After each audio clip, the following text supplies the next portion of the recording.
Buenas noches, ahora está todo prendido.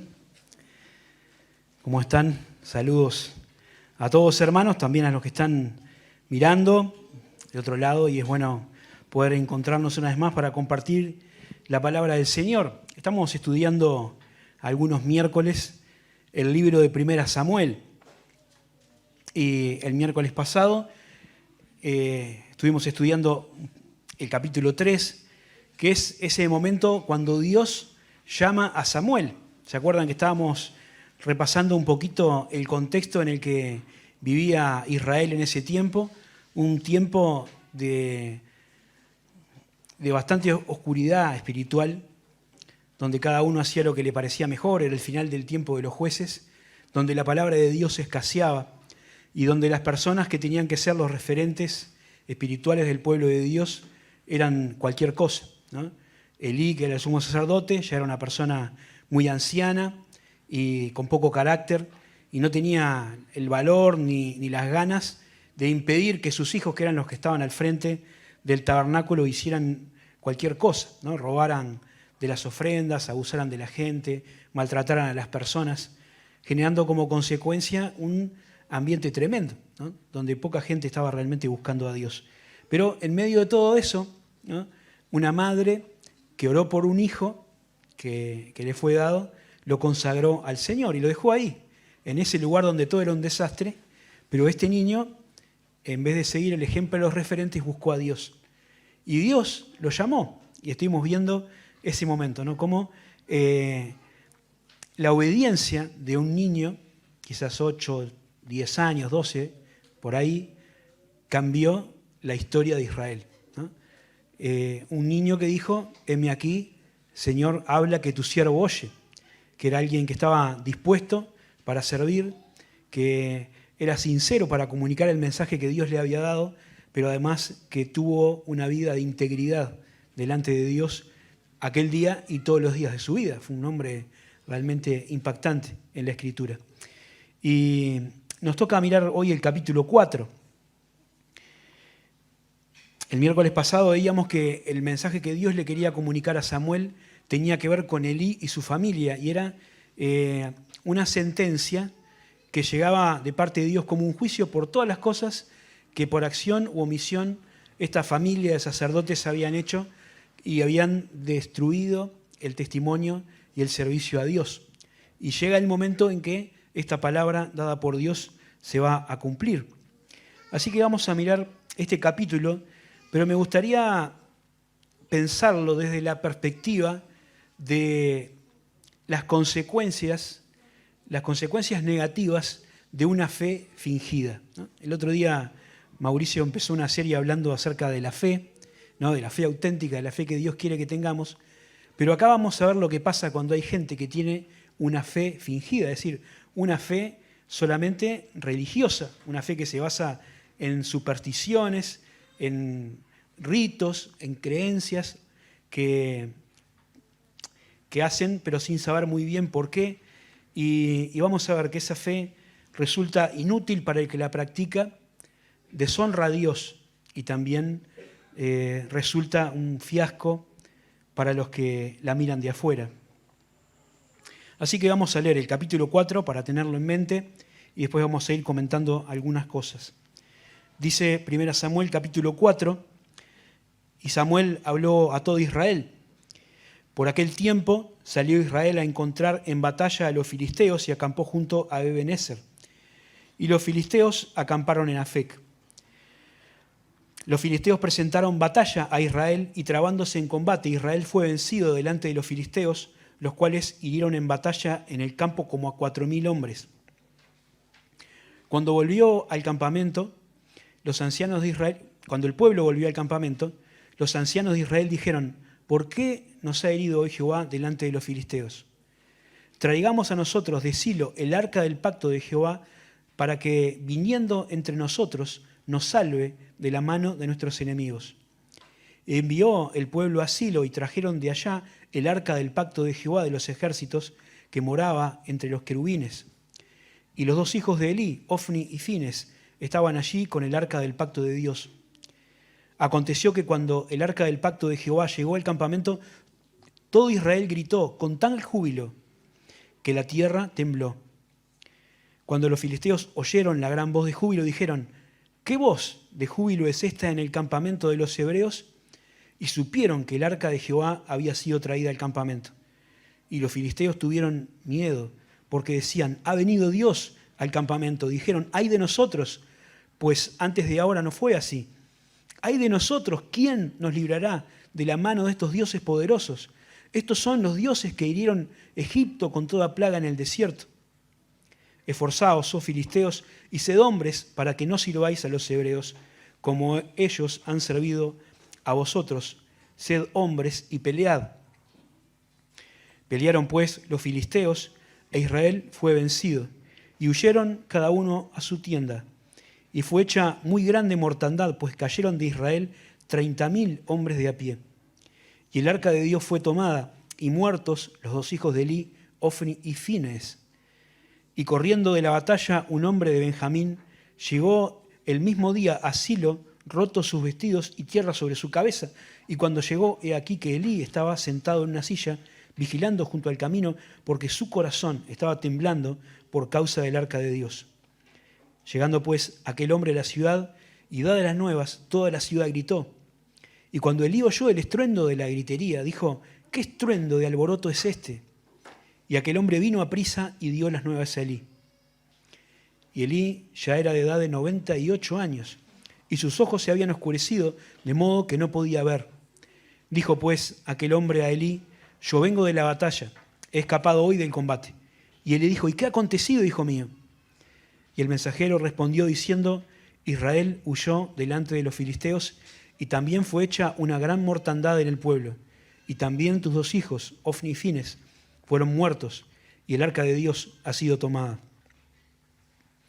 Y aconteció que cuando él hizo mención del arca de Dios, Elí cayó hacia atrás de la silla, al lado de la puerta, y se desnucó y murió, porque era hombre viejo y pesado, y había juzgado a Israel 40 años.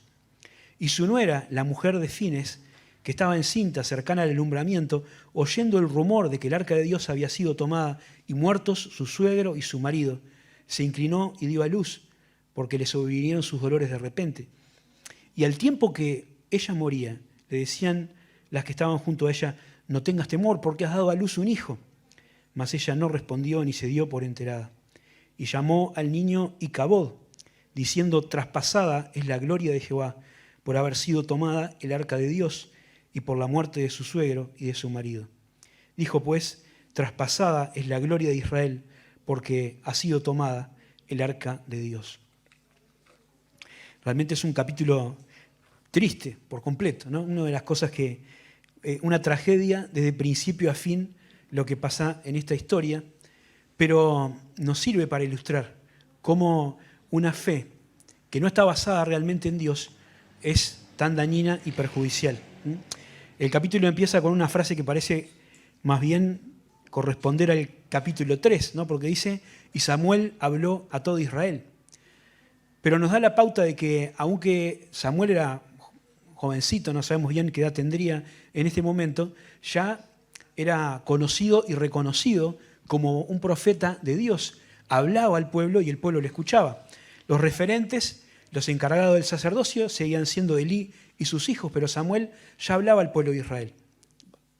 Todavía no le daban mucho corte, parece, no tenía mucha influencia, pero con el tiempo esto iba a cambiar. Pero después nos empieza a contar que se presentó una batalla, ¿no? Una guerra entre Israel y los filisteos, que eran un pueblo vecino con el que tuvieron muchos enfrentamientos, y esa batalla tuvo una primera escaramuza en la que murieron 4.000 hombres de Israel.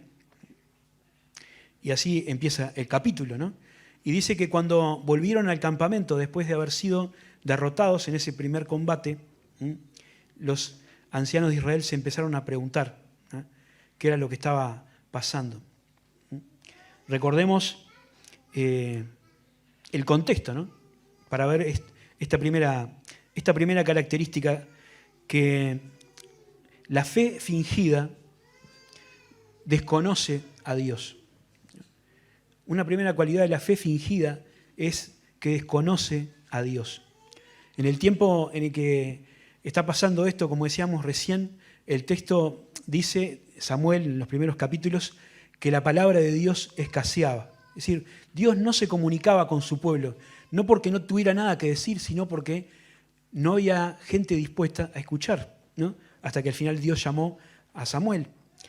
Había algunas personas en el pueblo de Israel que seguían adorando a Dios con convicción y con devoción, pero mucha gente del pueblo estaba volcada a la idolatría. Eso lo podemos ver más adelante en el capítulo 7, cuando Samuel le dice a la gente que para que Dios realmente los ayude, tendrían que dejar de servir a los dioses paganos. Así que había mucha idolatría en el pueblo de Israel y algunos venían a ofrecer el culto a Dios, pero como pasa en otros momentos de la historia, lo estaban haciendo solamente por cumplir con el rito, por cumplir con la obligación, con aquello que Dios había establecido en la ley, pero sin que realmente hubiera un sentir del corazón, ¿no? Y esta falta de conocimiento de Dios fue lo que realmente trajo esta consecuencia tan nefasta, ¿no? Oseas, el profeta Oseas dice en el capítulo 4, versículo 6, mi pueblo fue destruido porque le faltó conocimiento, ¿no? Y esa tónica del pueblo de Israel la pasó muchas veces, ¿no? Y esta es un primer momento, ¿no? El conocimiento que Dios quiere que tengamos de Él no es acumular información sobre Dios, sino tiene que ver con la experiencia práctica de conocer a Dios en la vida cotidiana, de obedecerle y de hacer lo que Él dice en su palabra, ¿no? También Oseas decía, ¿no?, unas palabras que también el Señor Jesucristo dijo en su tiempo: misericordia quiero y no sacrificio, y conocimiento de Dios más que holocausto. Quiere decir que no es lo mismo conocer a Dios que cumplir con los ritos exteriores que Dios mandaba. Claro que Dios había mandado la ley y había mandado los sacrificios, pero en realidad lo que a Dios más le importaba no era el cumplimiento exterior de esas cosas, sino el corazón que tenía que acompañar, ¿no?, ese culto a Dios. Y ese rastro de desconocimiento de Dios lo podemos seguir a lo largo de mucho tiempo en la historia de Israel e incluso de la historia de la humanidad, ¿no? Al principio de la historia, el otro día también Mauri lo mencionaba, dos hermanos ofrecieron una ofrenda a Dios, una fue acepta y la otra no. Y no tanto por lo que se trajo para ofrecer, sino por el corazón, ¿no? Y dice la Escritura que Dios rechazó la ofrenda de Caín porque no le gustaba a Caín, no le gustaba el corazón de Caín, ¿no? Y esa misma actitud de desconocimiento de Dios sigue a lo largo de la historia, ¿no? El conocimiento tiene que ver con el corazón. Dice Jeremías 24:7, les daré corazón para que me conozcan, que yo soy Jehová, y me serán por pueblo, y yo les seré a ellos por Dios, y se volverán a mí de todo corazón. Así que la raíz del conocimiento no es la cabeza, ¿no? No es lo que podamos saber para completar un examen, sino el corazón, que tiene que ver con la actitud, con la mente también, pero sobre todo con la voluntad. También Jeremías dice otro pasaje que es muy lindo, en el capítulo 9, versículo 23. Así dijo Jehová, no se alabe el sabio en su sabiduría, ni el valiente se alabe, ni en su valentía se alabe el valiente, ni el rico se alabe en su riqueza. Mas alabes en esto el que se hubiere de alabar, en entenderme y conocerme, que yo soy Jehová, que hago misericordia y juicio en la tierra, porque estas cosas quiero. Jesucristo decía ya en el Nuevo Testamento que el conocimiento de Dios equivale a conocer o a tener la salvación, ¿no? Jesús dijo en Juan 17, y esta es la vida eterna, que te conozcan a ti, el único Dios verdadero, y a Jesucristo, quien has enviado, ¿no? Conocimiento tiene que ver con la salvación. El que conoce a Dios de esta manera es su hijo, y si es su hijo, tiene que vivir de una manera que le agrade al Padre. Leo otro versículo más, 1 Juan capítulo 2, versículo 3. Juan tiene la particularidad de ser muy tajante o muy claro cuando escribe. Y dice, en esto sabemos que nosotros le conocemos, si guardamos sus mandamientos. El que dice, yo le conozco, y no guarda sus mandamientos, el tal es mentiroso y la verdad no está en él. Pero que guarda su palabra, en este verdaderamente el amor de Dios se ha perfeccionado y por eso sabemos que estamos en él. el que permanece en Él debe andar como Él anduvo. Así que es bien claro, el conocimiento de Dios tiene que ver con esta relación personal a la que accedemos por medio de la fe en Jesucristo, ¿no? Lo que es la salvación, ¿no? Creemos en la obra de la cruz, entregamos nuestra vida al Señor, le pedimos perdón por nuestros pecados y conocemos a Dios de esta manera en que Él quiere que le conozcamos y empezamos a vivir de esa manera que está establecida en la Escritura para nosotros, que le agrada a Él y que es beneficiosa para nosotros. Sin embargo, cuando miramos en el texto, vemos personas que por más que hablaban de Dios y que servían a Dios, que estaban en el tabernáculo, no conocían realmente a Dios. Y eso lo podemos ver en los hijos de Elí y en todo el pueblo en general. Ellos creyeron que llevando el arca del pacto a la batalla iban a tener a Dios de su lado. Tenían que enfrentarse con los filisteos. No les dije, los filisteos eran un pueblo que se había asentado en la costa del mar Mediterráneo, de la tierra de Israel, ¿no? Eran gente que no era originaria de Canaán, se cree que habían venido de Creta o de alguna de las islas griegas, eran buenos marineros, eran fieros guerreros, y ellos empezaron a conquistar toda esa zona y le dieron muchos problemas al pueblo de Israel, ¿no? Y se enfrentaron muchas veces. Ahora, los ancianos de Israel, ¿no? La gente que estaba ahí cuando el ejército volvió derrotado de la batalla, hizo la pregunta correcta, pero dio la respuesta incorrecta. Ellos se preguntaron, ¿por qué nos ha herido Jehová delante de los filisteos? Era una buena pregunta. ¿Por qué perdimos la batalla? Sin embargo, la respuesta que se dieron no estaba bien orientada. Ellos dijeron, traigamos el arca, ¿no? Traigamos a Dios para que pelee con nosotros en la batalla. En vez de buscar a Dios, en vez de humillarse y darse cuenta que estaban actuando mal porque no conocían a Dios, creyeron que trayendo un objeto sagrado, ¿no? Iban a tener a Dios de su lado. El arca del pacto era un cofre que medía más o menos 1,20 m por 70 centímetros de lado, ¿no? Un cuadrado de costado. Y en esa caja forrada de oro estaban las leyes o las tablas de la ley que Dios le dio a Moisés. Estaba el maná o una muestra del maná que los israelitas se habían comido en el desierto y la vara de Aarón. Y estaba cubierta por una chapa de oro que tenía unas figuras de ángeles o de querubines donde ahí se depositaba la sangre de la expiación, que era el sacrificio más importante que Dios había establecido. Era el único objeto que estaba en el tabernáculo en lo que se llamaba el lugar santísimo. Ahí a ese lugar solamente entraba una persona, el sumo sacerdote, y solamente una vez al año para llevar la sangre de ese sacrificio que cubría los pecados del pueblo delante de Dios. Era un objeto muy importante, era un objeto sagrado, representaba la presencia de Dios, pero no era Dios, no era Dios. Dios no estaba ahí, o eso no funcionaba de la manera que ellos pensaban que iba a funcionar como una especie de amuleto o de arma secreta. Ellos dijeron, traemos el arca y tenemos el partido ganado, está Dios con nosotros, y le damos para adelante. Y eso no fue así. Los destruyó la falta de conocimiento, ¿no? Y estos hijos de Elí, que sabían muy poco de Dios, profanaron el lugar santísimo para entrar a sacar el arca, la llevaron a la batalla, pero le fue mal. Y le fue mal por dos razones, porque ellos creyeron que Dios iría con ellos porque llevaban ese objeto sagrado. Pero no solamente les produjo una falsa sensación de seguridad a ellos, ¿no? De que estaban protegidos por Dios y que con eso alcanzaba, sino que generaron en los filisteos una especie de rebeldía, ¿no? Vieron que dice el versículo, cuando ellos escucharon que venía el arca de Jehová, ¿no? Dijeron, tenemos que redoblar nuestras fuerzas. Así que por dos lados les salió mal.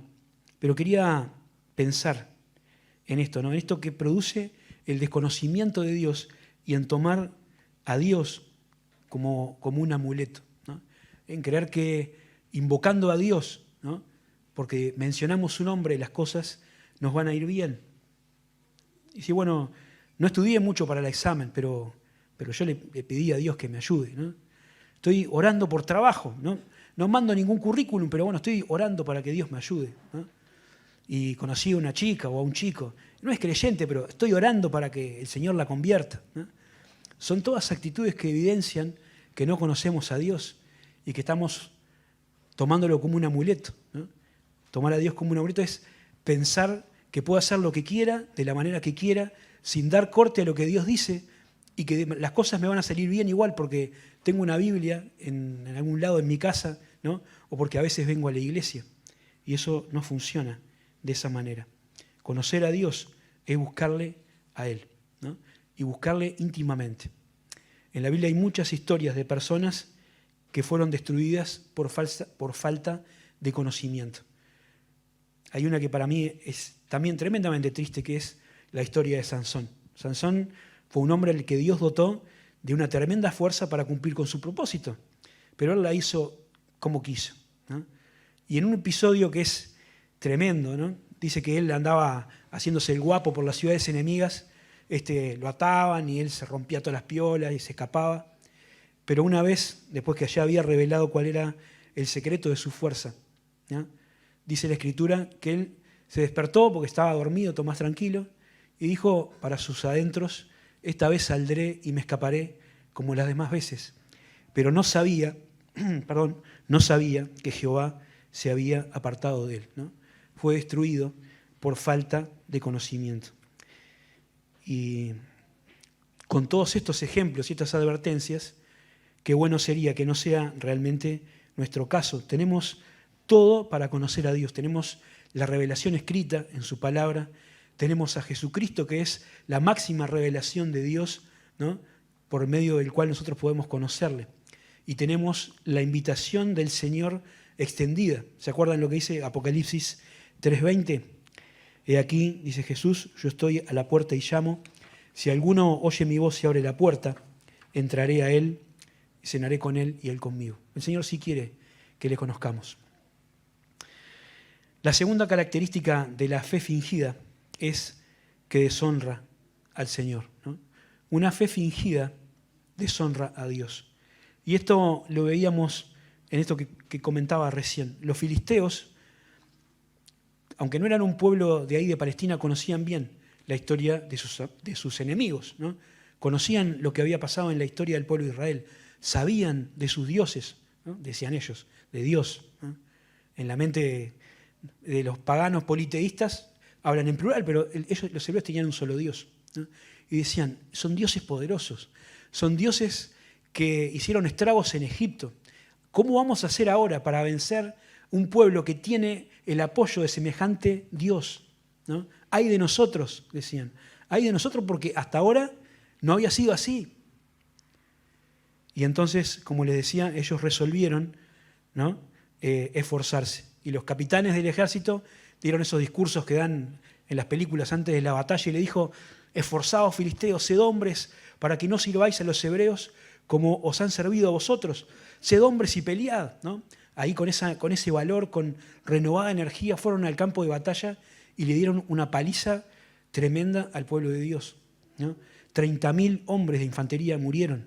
Los hijos de Elí cayeron en un mismo día, como había dicho el Señor. Y el arca del pacto, que era el símbolo de la presencia de Dios, ¿no? Ese objeto que Dios mandó a hacer para manifestarse en medio de su pueblo, quedó en manos de estos enemigos paganos, porque ellos pensaron que alcanzaba con llevar a Dios de amuleto. Y lo tremendo es pensar en que el nombre de Dios, que era tan respetado y temido por los enemigos, ahora había quedado por el piso, ¿no? Yo me imagino que los filisteos habrían dicho: este era el Dios de Israel, esto era lo tremendo, por esto gritaron tanto, porque les habían vencido más fácil que la primera vez. Ahora, bueno, Dios, vamos a ver después en el capítulo 5, se ocupó de restaurar su nombre. En el capítulo 5 y 6 lo vamos a ver. Pero pensaba en si a veces nosotros no generamos el mismo impacto de deshonrar a Dios en la gente que nos rodea, ¿no? Una fe falsa deshonra el nombre de Dios. Y a veces lo primero que nos viene en la mente, porque lo primero que me vino a la mente a mí son esas personas que usan el nombre de Dios para sacar ventaja de otras personas, ¿no? Que usan, como dice la Escritura, la fe como fuente de ganancia, ¿no? Y engañan y abusan de personas vulnerables que tienen necesidades distintas y les sacan plata y les hacen hacer cosas, ¿no? Y abusan de la gente en todos los sentidos. O aquellos que hacen unos shows ahí que ahora que hay internet y que todas esas cosas están ahí, que dan vergüenza ajena y que realmente destruyen el testimonio y el trabajo de creyentes serios, minan la credibilidad del Evangelio por todo ese tipo de cosas que hacen. Pero también tengo que pensar en mí, ¿no? En mi parte, en esto de deshonrar el nombre de Dios, cuando mi vida no refleja realmente mi vocación celestial, ¿no? Cuando hago cosas que realmente no están a la altura de lo que un hijo de Dios debería estar. Cuando miento, cuando insulto, cuando murmuro contra un hermano, cuando trato de esconderme de la presencia de Dios para no servirle o para no testificar de Él. Tenemos que tener cuidado de no ser personas que avergüencen el nombre de Dios. Pablo decía en Filipenses que había muchos así, que se hacían llamar creyentes, ¿no? Que, voy a leer el texto porque está en Filipenses capítulo 3, versículo 18. Dice, por ahí andan muchos, de los cuales os dije muchas veces, y aún ahora lo digo llorando, que son enemigos de la cruz de Cristo, el fin de los cuales será perdición, cuyo Dios es el vientre, cuya gloria es su vergüenza, y que solo piensan en lo terrenal.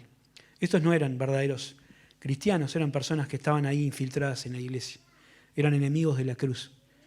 Y qué triste si nosotros, siendo realmente hijos de Dios, podemos hacer las veces de enemigos de la cruz por vivir de una manera que no corresponde al nombre de Dios. Yo sé que Dios corrió ese riesgo cuando pensó en nosotros para llevar su mensaje. Dice la Escritura que nosotros, los creyentes, somos cartas escritas, ¿no? Cartas escritas para que otros puedan ver la obra de Dios en nuestra vida. Y Dios sabía que a veces alguna de esas cartas no iba a ser tan legible y tan clara como Él hubiera querido. Dios quiso correr ese riesgo, pero nosotros tenemos la responsabilidad de transmitir de la manera más fiel posible el mensaje de la gracia de Dios en nuestra vida, de vivir como Cristo. Porque, como dijo alguien por ahí, nosotros somos el Jesús que la gente va a ver, ¿no? O la Biblia que va a leer. La última cosa, ¿no? La tercera característica de la fe fingida es que desvía de Dios. La fe fingida desvía de Dios. Porque la fe fingida, la fe que no conoce a Dios, la fe que le deshonra a Dios, también pone un énfasis excesivo en las formas y no en la esencia de las cosas, ¿no? Está más preocupado por lo exterior que por lo interior. Y cuando miraba lo que pasó con Elí, pensaba en esto, ¿no? Elí, el sacerdote, el sumo sacerdote, estaba preocupado, angustiado, porque los hijos se habían llevado el arca de Dios a la batalla. Y él se sentó al borde del camino para vigilar, dice el texto. Ahora uno después mira que era una vigilancia extraña porque ya no podía ver Elí. Estaba ciego, ¿no? Escuchaba. Y se dio cuenta por el alboroto que algo había pasado, pero el corazón de Elí estaba sumamente inquieto. Está bien, yo entiendo, porque el arca de Dios era un objeto sumamente importante, como les decía recién. Pero me parece que lo que más le preocupaba a Elí era mantener el estado de las cosas, ¿no?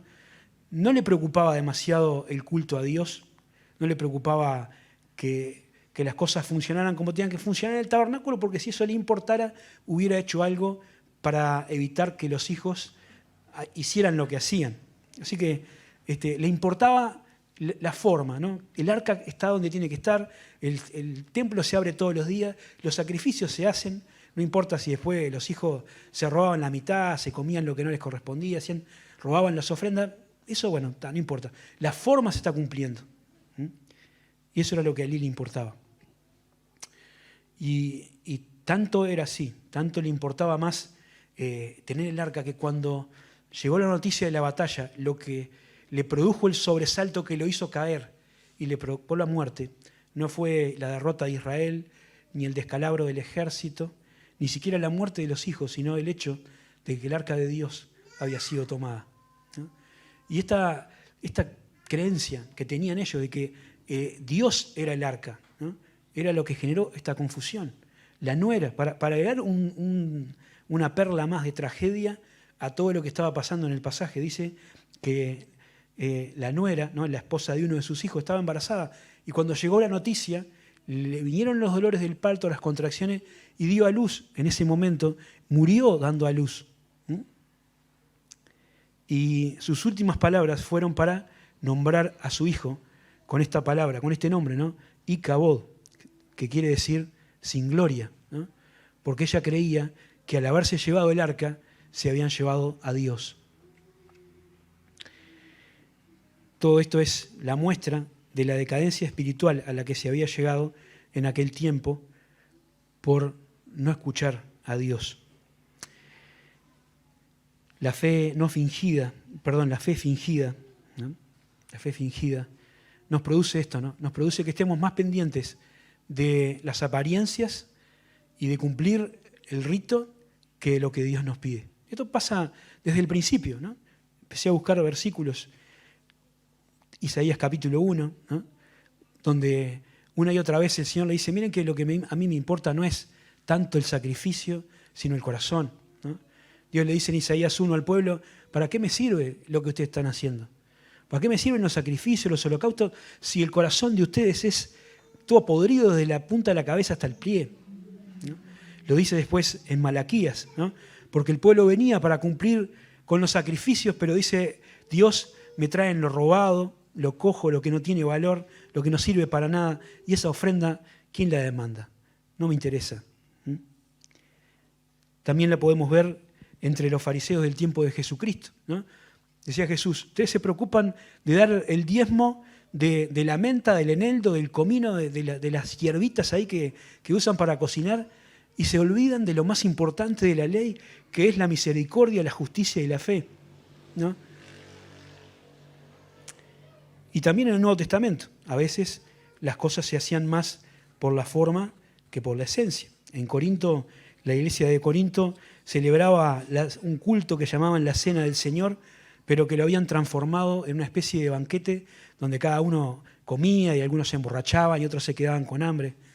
Y Pablo dice, eso no es comer la Cena del Señor. Es la forma, pero no es la esencia. Y yo pensaba, si no hay cosas en nuestra vida que estén funcionando con este formato, que estemos más preocupados por la forma que por la esencia, ¿no? Por lo que se ve y por lo que los demás ven, que por realmente estar viviendo una vida con el Señor. A veces tratamos de esforzarnos para parecer, hacer cosas de alguna manera que esté de acuerdo con la norma, pero el Señor no mira lo exterior, sino que mira el corazón, ¿no? Mira que le conozcamos a Él, que obedezcamos su palabra, que confiemos en Él para nuestra vida cotidiana.